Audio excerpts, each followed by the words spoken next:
Alerte coronavirus. Attention, attention, le coronavirus se transmet très facilement et fait des ravages. Pour l'éviter, le port du masque de protection est obligatoire en tout lieu. Dans l'administration publique ou privée, dans les réunions, les rencontres, dans les marchés, les magasins, les boutiques et lors des déplacements, le port du masque est obligatoire. Même dans les lieux privés, dès lors que l'on n'est pas seul, le masque doit être le fidèle compagnon. Mais attention, le port de masque de protection ne dispense nullement d'appliquer les autres mesures de prévention, notamment le lavage des mains à l'eau et au savon et l'observance de la distance de sécurité sanitaire d'au moins 1 mètre entre personnes.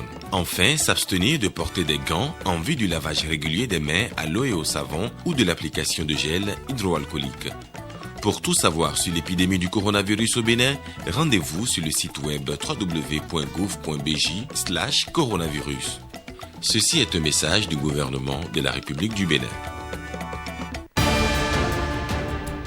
Ouida, la cité d'Ekpassé reçoit Patrice Talon. C'est l'une des communes visitées par le chef de l'État au cours de la 19e journée de sa tournée nationale de reddition de comptes.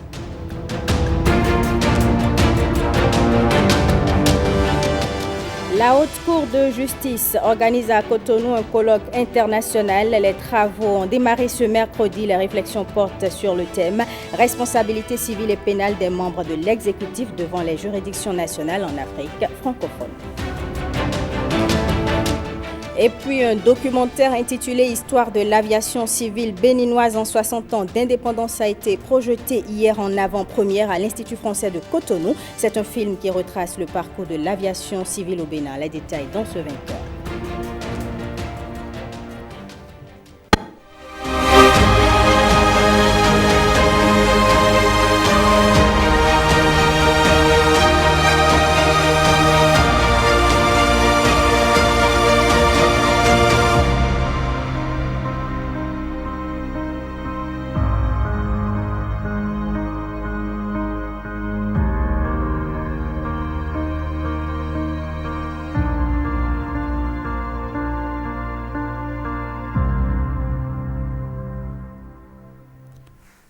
Mesdames et messieurs, bonsoir et bienvenue au 20h. Patrice Talon, au cours de la 19e journée de sa tournée nationale, s'est rendu à Ouida, la cité d'Ekpassé, et ses populations ont réservé un accueil triomphal au président de la République, William Toki, Jean Lombimen et Mohamed Bior pour les détails.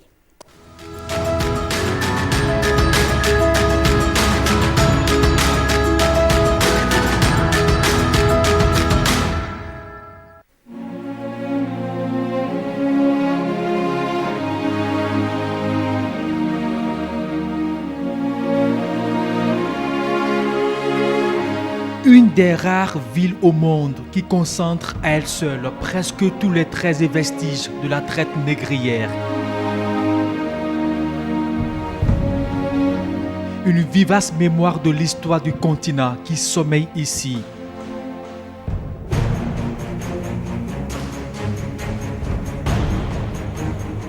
Ouida, la citadelle multiculturelle, la ville touristique par excellence, veut renaître de ses cendres. Et le déclic est donné par le PAG, le programme d'action du gouvernement.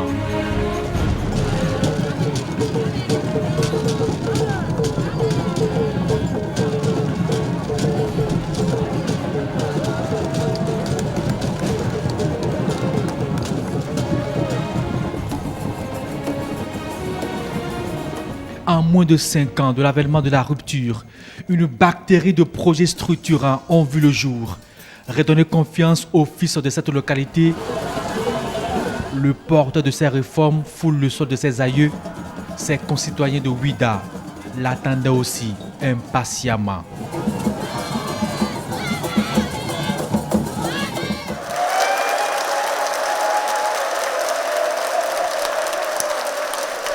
Une fois la porte de la salle de conférence franchie, toute l'assistance entonne en chœur le chant d'engagement de la cité d'Ekpassé.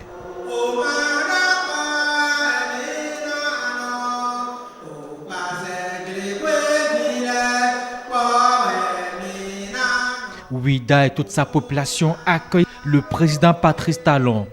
Le soleil de nouvel espoir est levé pour cette ville chargée d'histoire. Notre ville, la cité Kpassé, longtemps délaissée, exploitée et même humiliée.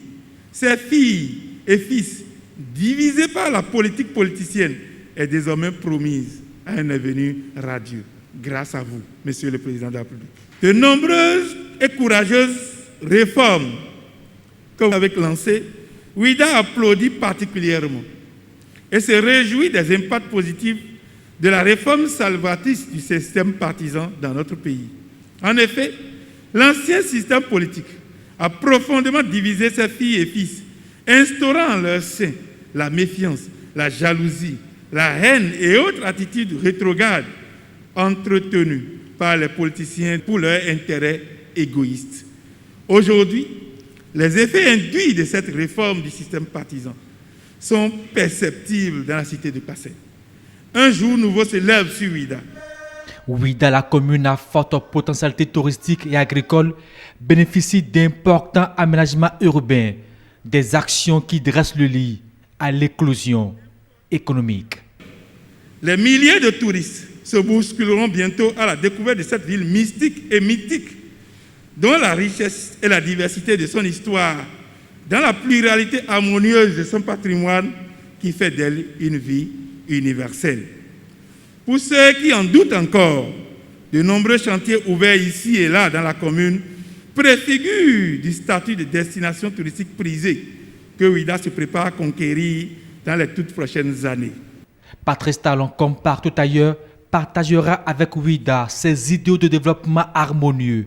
Il prône surtout la préservation des acquis de la nouvelle dynamique pour le Bénin. Notre nature réelle, notre grandeur réelle, ce que nous sommes réellement, de manière intrinsèque, se révèle à nouveau à nous-mêmes et au monde entier.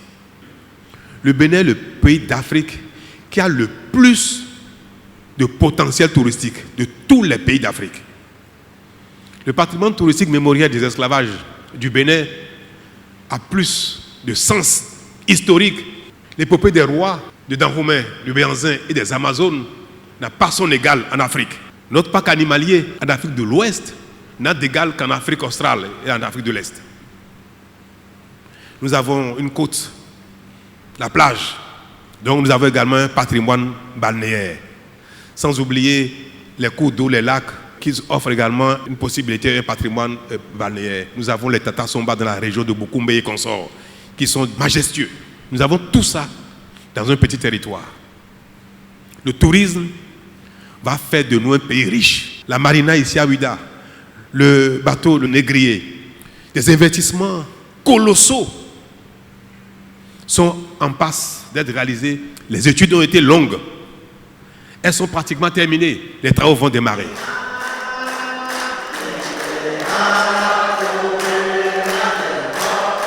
Ouida se prépare avec ses chantiers à devenir l'une des destinations les plus prisées au monde, une ville phare de l'Afrique de l'Ouest, et c'est tant mieux pour l'économie touristique nationale. À la fin de la séance de reddition de comptes du président de la République, certains fils de Ouida ont apprécié cette initiative du chef de l'État. On les écoute au micro de William Touki, Jean Nambima et Mohamed Biya. C'est un bilan exceptionnel parce que nous avons toujours rêvé d'un pays émergent. Et je crois que le Bénin aujourd'hui en voie de devenir un pays émergent que nous rêvons depuis longtemps. Vous voyez, ce qui m'a beaucoup impressionné, c'est que le chef de l'État a presque fait le tour du Bénin en voiture. Ça m'a beaucoup impressionné parce qu'il a pris la décision de réduire les coûts.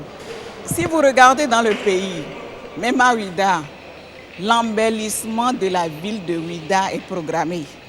L'aménagement de la marina de Ouida est programmé et est déjà en cours.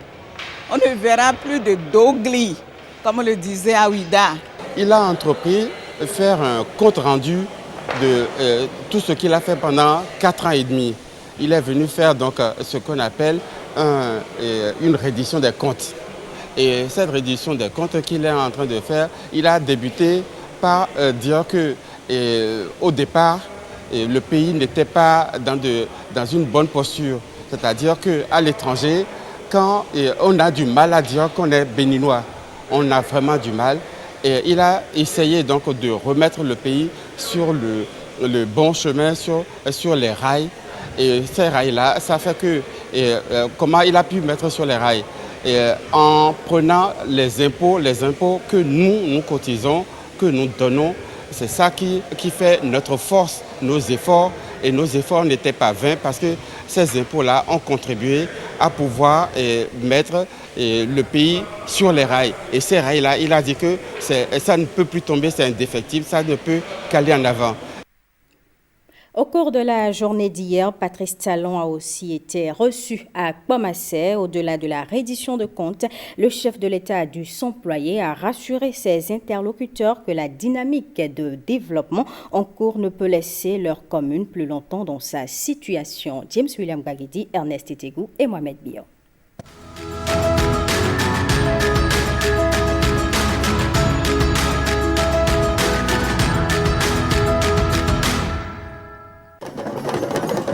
Si proche des plus grands centres urbains du Bénin et pourtant encore si rural. Situé à une 50aine de kilomètres de Cotonou, une 60aine d'Abomey-Calavi ou encore une 20aine de Ouida, Kpamassé est la dernière commune du département de l'Atlantique à ne disposer d'aucun accès bitumé.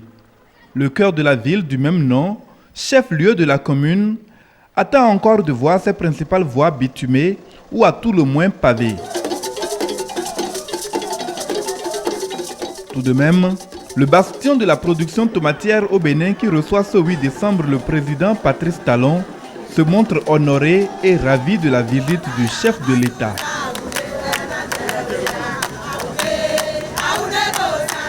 La petite commune n'est pas restée complètement en marge du processus de développement dont le président de la République s'évertue à faire le bilan étape après étape. Vous avez travaillé inlassablement depuis lors pour donner corps à votre admirable vision du développement de notre pays, remettant à l'endroit tout ce qui était à l'envers. La construction d'infrastructures de grande envergure pour l'amélioration progressive du cadre de vie de chaque Béninois, en passant par l'amélioration du climat des affaires, l'assainissement des finances publiques, la modernisation des services de l'administration publique, le développement du numérique, le renforcement de la sécurité des citoyens, la réforme de l'état civil à travers le projet RAVIP, l'instauration des cantines scolaires fonctionnelles, la conscientisation citoyenne et le respect de la chose publique, tout force l'admiration et la fierté. La commune de Kpamassé se réjouit d'être impactée par les réalisations du programme d'action du gouvernement aux investissements inespérés relatifs à la gestion stratégique de la riposte à la pandémie de la Covid-19. C'est le lieu de vous remercier une fois encore pour toutes ces réalisations, mais surtout parce que les perspectives s'annoncent prometteuses avec le bitumage de la voie principale Ouida, Kpamassé, Alada et la construction prochaine d'un lycée technique agricole pour assurer la formation et l'employabilité des jeunes. Patrice Talon connaît les problèmes de Kpamassé, notamment ceux relatifs à la transformation de la production de tomates, dont la commune est le champion national. J'ai vu sur le tableau lycée agricole transformation de tomates. Ce qui manquait surtout, c'est l'électricité. Et les choses qu'on a lancées. Et la réalisation. On s'est rendu compte qu'à défaut de courant, sans électricité, il ne peut y avoir aucune usine au Bénin. Donc, au lieu d'attendre même qu'on règle le problème de l'électricité, on a gaspillé de l'argent à vouloir faire des constructions pour aussi faire plaisir aux électeurs. On a commencé, on a fait des concessions à l'intérieur.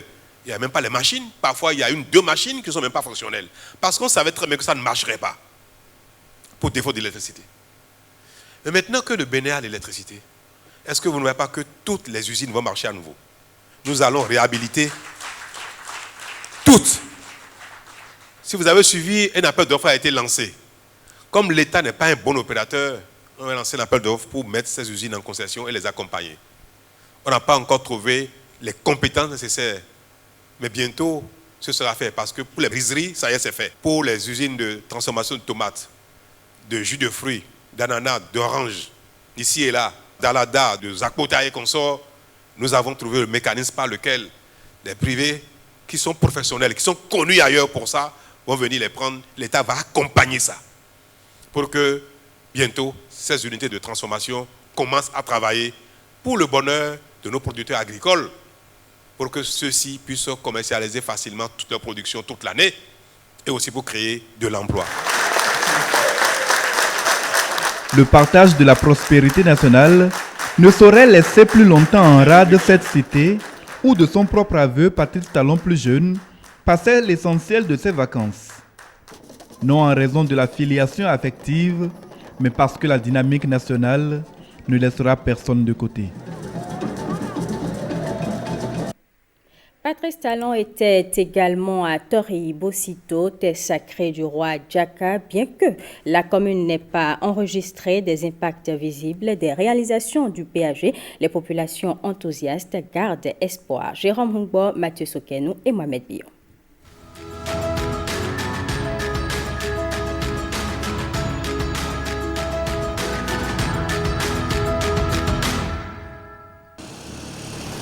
Tori-Bosito, la cité de Djaka, est à quelques dizaines de kilomètres de Cotonou. Les Djakavis, sous le charme des réalisations du programme d'action du gouvernement, sont mobilisés.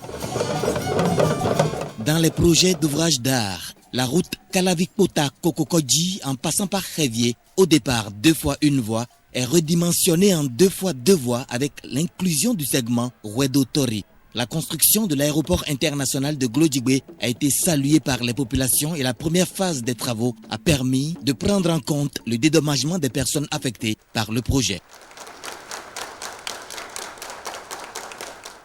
Le bilan principal des 5 années passées, dira Patrice Talon, au Djakavi, c'est la renaissance opérée par tout un peuple debout avec, au prix des sacrifices, des impacts visibles dans tous les domaines. Par ce déplacement, le chef de l'État donne la preuve de sa proximité avec les concitoyens, qui qu'ils soient, où qu'ils soient. Orthocentre dans le département de l'Atlantique, la commune de Tori-Bosito est une ville essentiellement agricole. Nourrissant l'espoir d'être la 2e commune productrice d'ananas, elle se réjouit déjà des impacts du PAG. La commune de Tori-Bosito jouit déjà des fruits de vos réformes au niveau du secteur agricole et rattrape du coup sa vocation agricole naguère en perdition. Nos enfants, grâce à la multiplication et au renforcement des cantines scolaires, sont très heureux. Dans le cadre de la mise en œuvre du projet d'autonomisation des femmes et de dividendes démographiques au Sahel, Suède, 292 filles indigentes de notre commune, depuis le CM1 jusqu'en terminale, ont bénéficié des kits scolaires à cette rentrée 2020-2021. Les réformes au plan sanitaire sont très bien appréciées par nos populations. C'est d'ailleurs grâce à votre rigueur que le coronavirus a pu être contenu dans notre pays. Votre bon cœur vous a amené à appuyer financièrement les artisans de notre commune qui, par ma voix, vous remercient infiniment. Toutes mes félicitations pour ce que nous faisons ensemble. Je voudrais que Tori sache que malgré l'impression que donne le programme qui s'achève, Tori n'est pas du tout oublié que le meilleur est à venir, et très vite. L'impression que nous avons, c'est la maîtrise qu'il a du pays, c'est la maîtrise qu'il a de tout ce qui se fait, c'est cette capacité-là à contenir tous les chantiers en cours dans le pays. Il a reçu l'onction de notre roi Kinindegbe. Aujourd'hui, il nous l'a dit d'entrée qu'il ne peut pas tout faire de go, qu'il faut bien qu'il démarre quelque part et qu'il finisse quelque part. Il nous a, n'est-ce pas, exhorté à la patience en ce qui concerne Tori et de ne pas seulement voir Tori, mais de voir tout le Bénin, de voir toute la nation béninoise. Lorsqu'on est porteur de projets de développement comme nous, on ne peut qu'applaudir le discours du chef de l'État aux braves populations de Tori. Tori, comme les 77 communes du Bénin, a d'énormes besoins. Il va falloir forcément impulser le développement de cette commune en la dotant d'infrastructures socio-communautaires, de marchés pour l'écoulement de ces produits, du stade pour la promotion des talents sportifs. Par exemple, on peut même aller au-delà en institutionnalisant par exemple la foire annuelle de Tori-Roué qui se tient depuis pratiquement 3 ans. Enfin, aider à la mise en valeur des ressources humaines de Tori. Dieu sait que Tori Bocito compte beaucoup de cadres, des cadres disponibles aujourd'hui à servir humblement la République. Les routes sur lesquelles je passe, les fils de Tori aussi ont contribué à ce que ces routes soient faites. Aller à Cotonou, dans les quartiers, des gens sont de Tori, ils boivent de l'eau. Nos enfants, à l'université, ils en jouissent. Beaucoup de choses sont faites. Tori en a pris aussi. Nous avons tout et tout doit venir doucement. Ça ne sert à rien de courir dans la vie. Merci au chef de l'État et nous lui souhaitons encore plus de bonheur et que la santé soit au contrôle de tout. Être une commune dortoir, plateforme des services incontournables ou grenier du département de l'Atlantique en produits maraîchers bio, la cité de Diaka peut se rassurer que Patrice Talon et son gouvernement sont en parfaite symbiose avec toutes ses ambitions.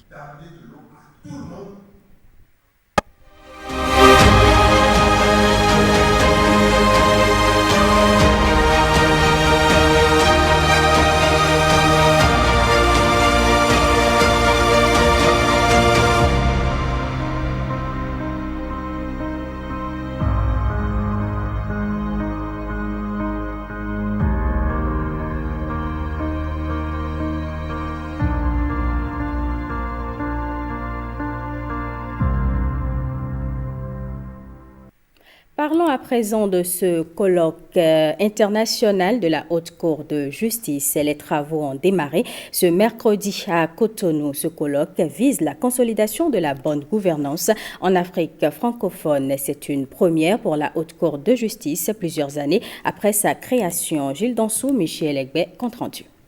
Ce colloque international marque une étape importante dans la vie de la Haute Cour de justice 20 ans après sa création. Responsabilité civile et pénale des membres de l'exécutif devant les juridictions nationales en Afrique francophone. Les débats seront axés autour de ce thème. Un parterre d'invités composé d'autorités administratives, politiques universitaires et de présidents d'institutions du Bénin et d'autres pays francophones d'Afrique, appelés à apprécier le rôle de cette institution majeure dans la vie démocratique des différents pays. 30 ans après l'avènement du renouveau démocratique, la capacité des institutions nationales à juger les gouvernants politiques reste encore à démontrer.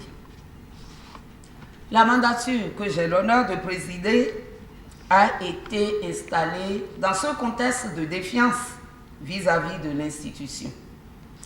La recherche de solutions aux difficultés diverses ont fait germer l'idée de ce colloque international qui repose sur 2 constatations majeures. Premièrement, le bilan juridictionnel de la Haute Cour de justice du Bénin ne lui est pas propre. Dans les autres pays africains, du moins dans l'espace francophone, la fonction de juger n'est pas exercée quotidiennement par les institutions équivalentes. D'ailleurs, peut-il en être autrement, eu égard à la qualité des justiciables? Deuxièmement, dans le flot d'avis divers et variés sur le bilan juridictionnel de la Haute Cour de justice, après une vingtaine d'années d'existence, et sur ce que doit être son action, les expertises nationales et internationales font autorité. Le gouvernement reste convaincu de l'importance de la Haute Cour de justice, ceci pour préserver la bonne gouvernance. Ce colloque n'aurait pas pu se tenir sans le précieux concours et l'action de nombreux acteurs. D'abord, le gouvernement béninois et le président de la République, son Excellence, M. Patrice Talon, pour en avoir autorisé l'organisation. L'Académie des sciences constitutionnelles, administratives et politiques a contribué à l'organisation de ce colloque. On a fait venir des intellectuels, on a fait venir des praticiens, on a fait venir des membres des juridictions de ce genre d'institutions qui existent. Et donc c'est de là qu'on va réfléchir. J'ai envie de dire que si on ne trouve pas avec ce personnel et ces invités et ces compétences et ces expériences qu'on va croiser, on est en quelque sorte condamné à trouver des solutions. Si on n'en trouve pas, il n'y a plus de collèges plus aguerris que ça pour le faire. Et donc j'ai bon espoir que les fruits tiendront la promesse des fleurs. Un colloque qui va contribuer à coup sûr au renforcement de l'état de droit et de la cohésion nationale en Afrique francophone d'une manière générale. Le bilan de la gouvernance du chef de l'État offre l'occasion à l'Observatoire chrétien catholique de la gouvernance de faire le point des acquis à travers une analyse. C'était au cours d'une conférence de presse animée au siège de la conférence épiscopale du Bénin à Cotonou. Marcel Arrossi. Notre Père. 4 et bientôt 5 ans de gouvernance de Patrice Talon. L'heure des bilans, l'heure des projections. L'Église catholique livre à présent son appréciation à travers l'OCCG, Observatoire chrétien catholique de la gouvernance, et ce, à partir des motifs de joie. L'Observatoire chrétien catholique de la gouvernance, OCCG, apprécie que le régime de la rupture se soit résolument inscrit dans le même champ que les visionnaires qui ont souhaité, depuis quelques années déjà, la réforme du système partisan.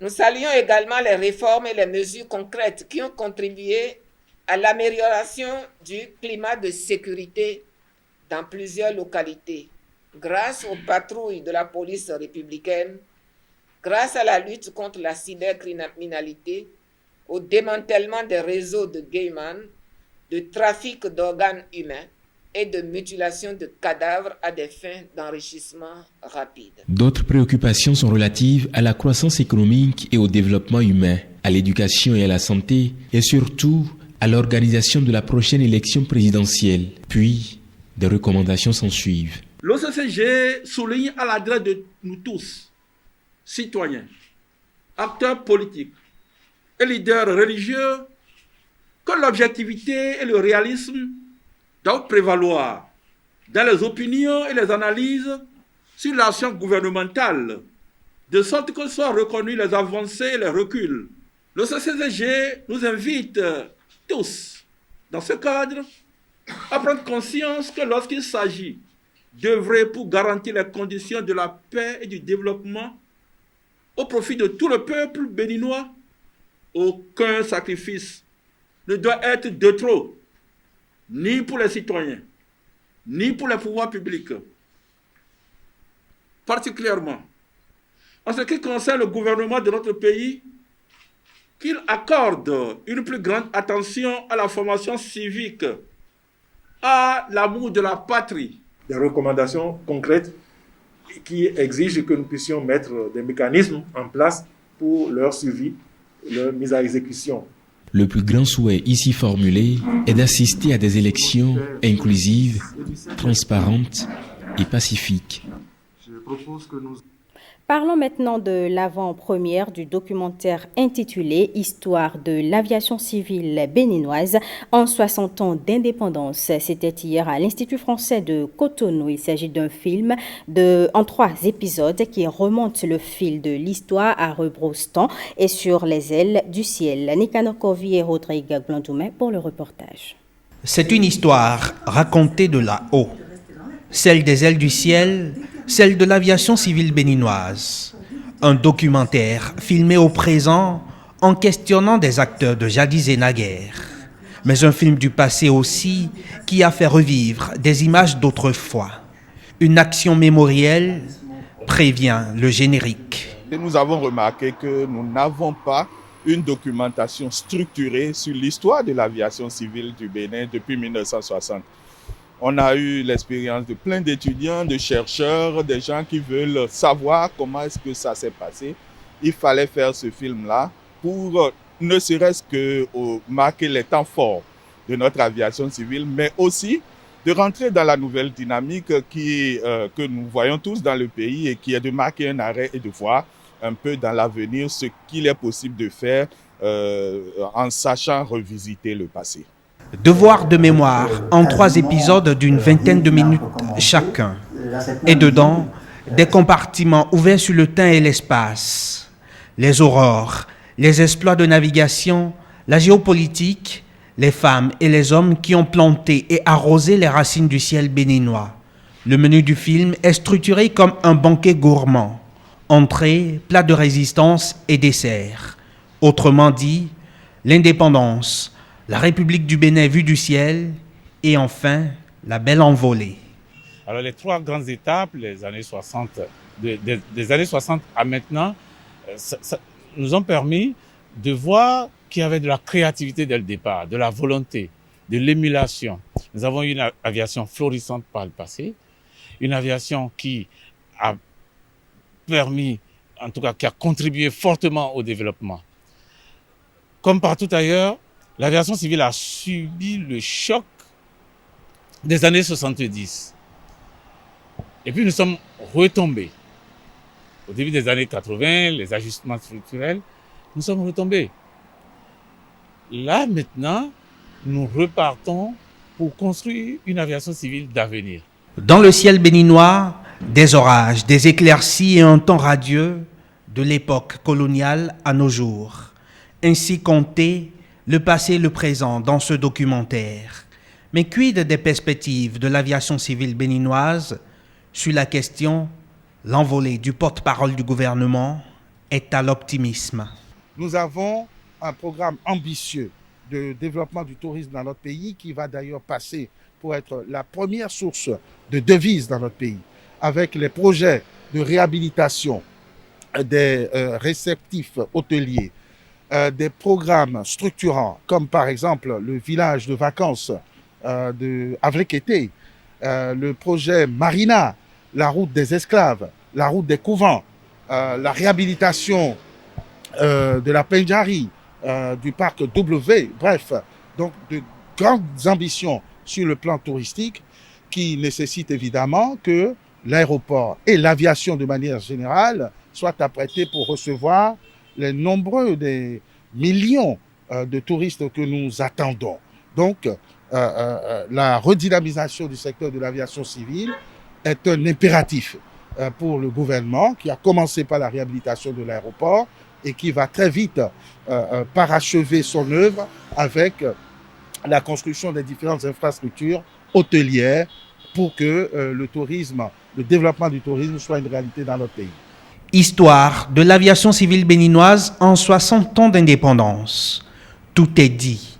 Un ciel sans frontières, une aviation civile qui n'a de limite que la ténacité de ses acteurs et la splendeur de son espace aérien. Au point où la naissance d'une nouvelle compagnie nationale est dans l'air du temps, mais silence, car cela, on n'en parle pas encore. Ce sera tout, mesdames et messieurs, pour ce journal. Merci pour votre attention. Retrouvez à 23h30 Estelle Bazou pour le JT Soir.